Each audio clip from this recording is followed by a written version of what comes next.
Hey there, folks. Welcome to Freedom's Plea. I'm Chase. I'm your host. A couple things before we jump right into this.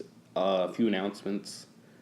15-minute video lengths. Due to the software to upload straight to YouTube, it only allows me to upload 15 minutes at a time. I don't know if that's just a mobile thing or just the software, but I'm going to see if I can find a way around that. So if a video goes over, it'll be uploaded in, multiple segments of 15 minutes. And I just want to thank everyone who showed support for the last podcast, the introduction. I got a huge amount of support from my friends, online friends, who shared it and told people to go listen to it. And I really appreciate it. Thank you guys. You know who you are. Okay. So, first off, jumping straight into this, I'm going to mention Abbeville Institute. It's a great source for anything Southern, whether it be antebellum history, history of the war itself, Civil War, and up to the New South Age and the modern age of the South. It's great. It covers every aspect of Southern history. Great writers. The article today is by Boyd Cathy, but Boyd Cathy and Brian McClanahan over there really do a good job if you're interested in learning. Brian McClanahan actually does a podcast or two. You should look him up. But the article today is by Boyd Cathy, and it's A Battle for Western Civilization in the South. And it was published on August 23rd, 2018 on the Abbeville Institute webpage. You can go look it up. And I just have a couple of facts. I wanted to mention them because I'm getting a couple of facts from them here. And then I'm going to go into how it affects Western civilization in my own words and everything like that. But okay, Silent Sam was a monument to the students, Confederate students of the University of North Carolina, particularly those who died. So this isn't a monument of Jefferson Davis. This isn't a monument of Alexander Stephens or Robert E. Lee, or Beauregard, or Jackson. This is a monument to the common man, to the common Confederate soldier, a college student. And it's been there for years. This wasn't erected 2 weeks ago. This has been there for, I want to say it's 1914, but I might be wrong on that. Don't quote me on that. But protesters tore it down on the night of August 20th, so a couple weeks ago. And several arrests have been made, and it's been found out that a lot of the protesters weren't even Chapel Hill University of North Carolina students. Two groups spearheaded this. I know that was the Democratic Socialists of America and the Communist World Workers' Party. And the Communist World Workers' Party have stated that their goals are to abolish capitalism, have a socialist revolution in America, among other things. So that kind of gives you a feel of the kind of people who are against this stuff. But what does this mean for Western civilization? Well, honestly, if you believe that it's going to stop after a monument to a college students who sacrificed their lives defending their home, you're wrong. There's have been on the left that have already stated that they'd love to see, monuments to Washington, to Thomas Jefferson, most of the founders torn down. This isn't a Southern problem. This is a Jeffersonian America problem, capitalist America problem, Western civilization problem, if you will. The South is just an early step in the less grand scheme of things. And that's the only way I can put it. First off, there's a couple things that sets the foundation for it. The South is a way for the left to get its foothold in the door of multiple arenas that it wants to conquer. First off, it sets the foundation for removing a nation's memory. And if it continues, not this generation, obviously, probably not the next, but in the future generations, it will be 100% government-mandated history. If you've read Orwell's 1984, great book, suggest you read it if you're interested in this kind of thing. You'll know where it can lead. A totalitarian, brainwashed population that is completely submissive to the state. Now, I'm just going to give you a way out of left field, no pun intended, example here. If you hadn't heard anything about George Washington, Thomas Jefferson, any of the founders, the state could mandate a book about how they were all socialists. Nobody's going to be around, say, say America's still around 150 years from now. I'm long dead, you're long dead. We who know at least the basis of American history are long dead. But the government, has been able to take the history books even further, demonize white people even further. But the founders, because they still need to keep the name, want to keep the name, say George Washington was a socialist. I'm just making an example here. It may not be a good one, but I'm trying my best. Here we go. There's going to be nobody around to challenge that. And if we go the way we're heading with free speech, you're not going to be able to challenge it anyway. If that situation were to come to be.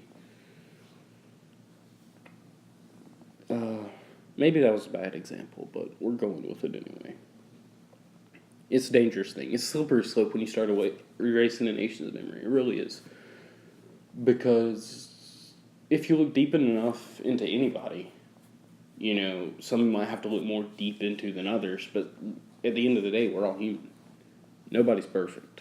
You could make the argument that Washington and Thomas Jefferson owned slaves. They did. Abraham Lincoln wanted to free all the African Americans and deport them back to Africa or South America and start up American colonies.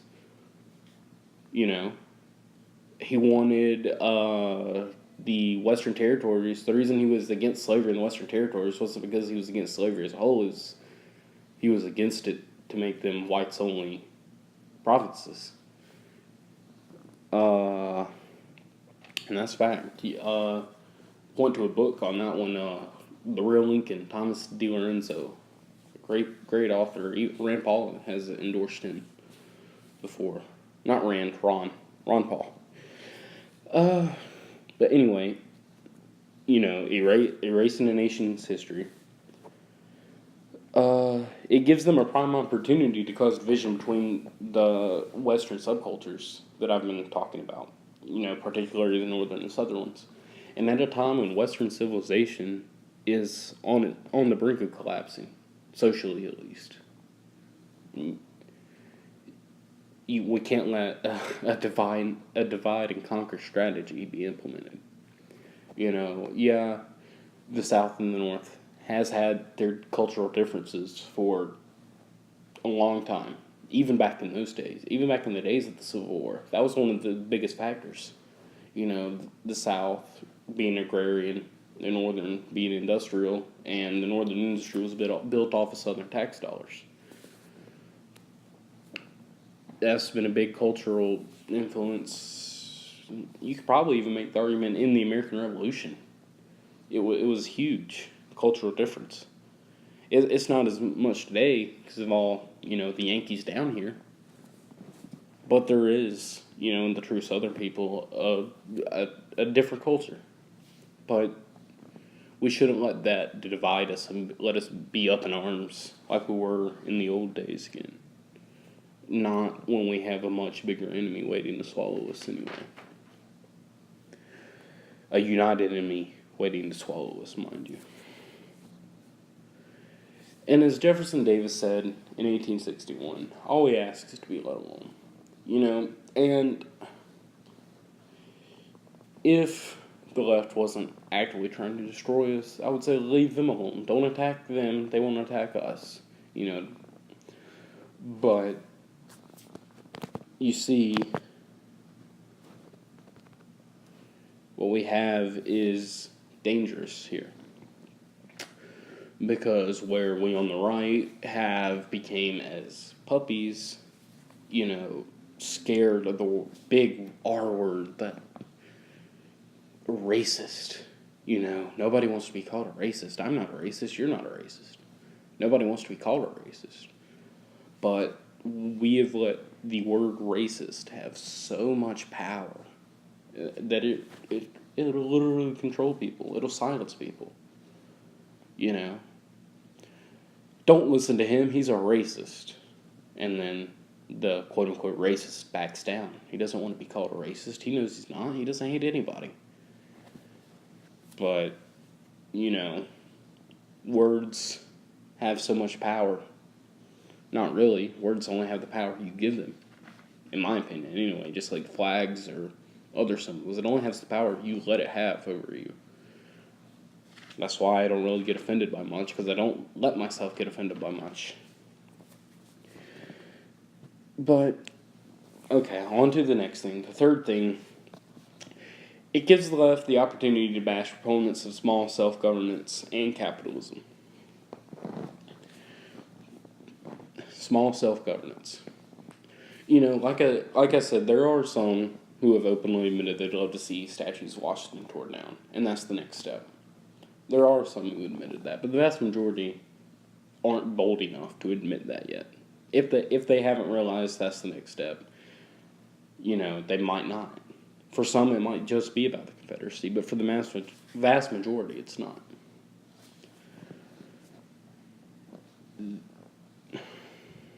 This gets them to put their foot in the door. Because especially Thomas Jefferson,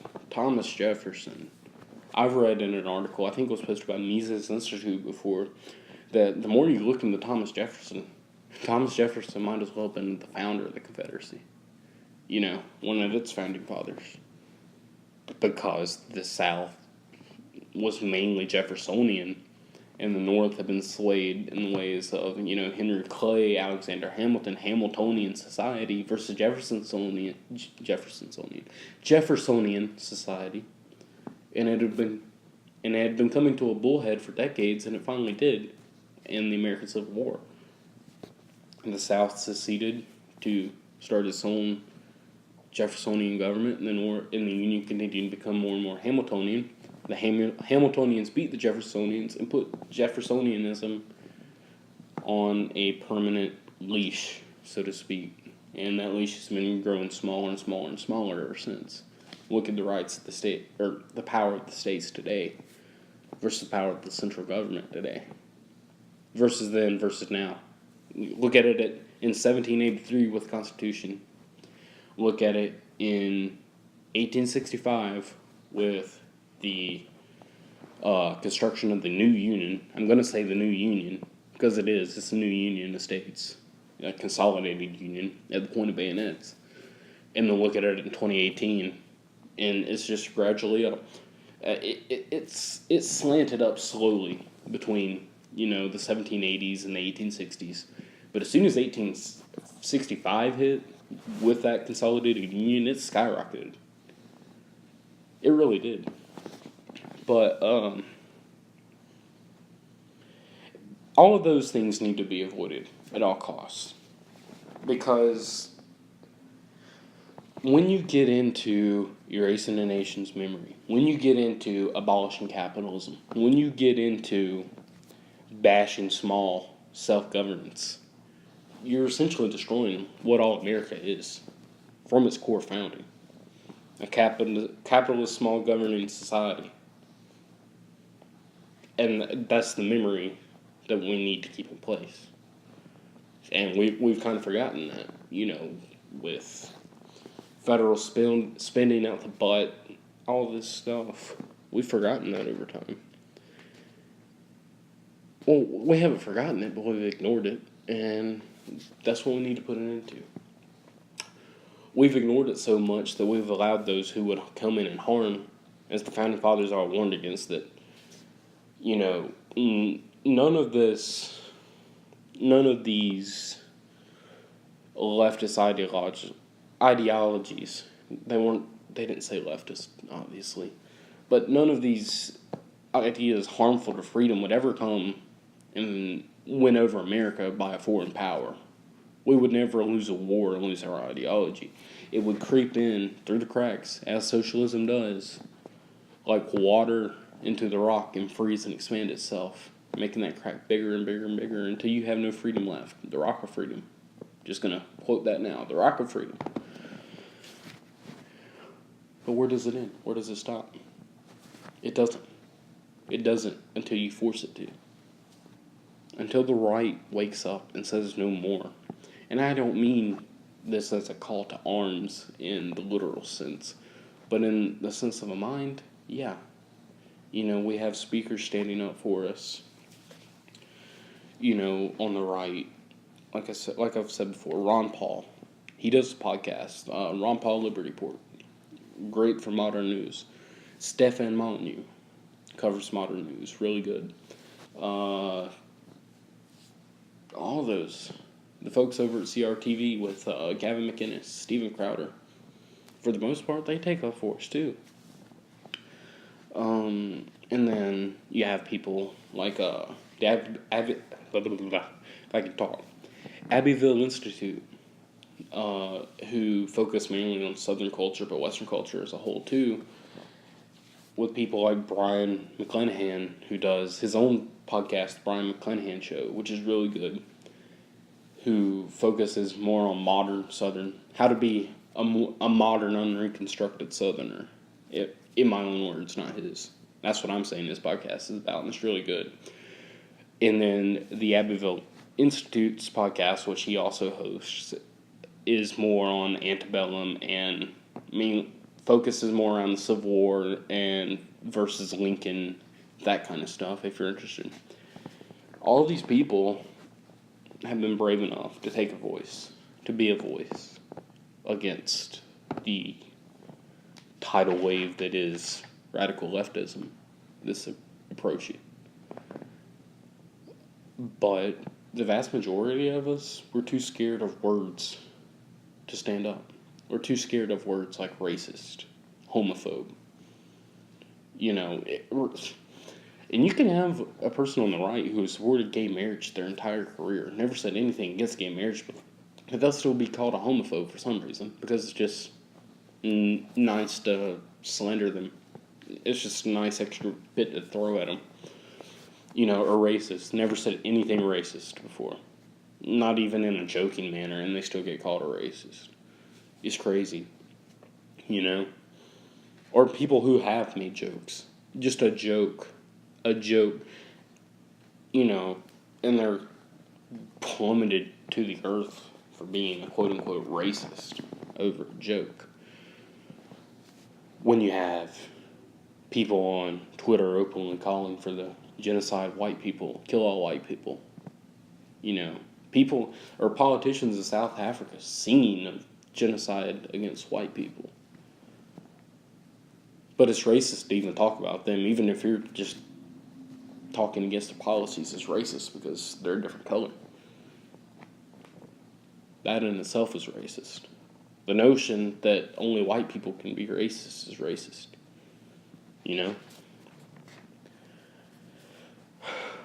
But anyway, back to Silent Sam.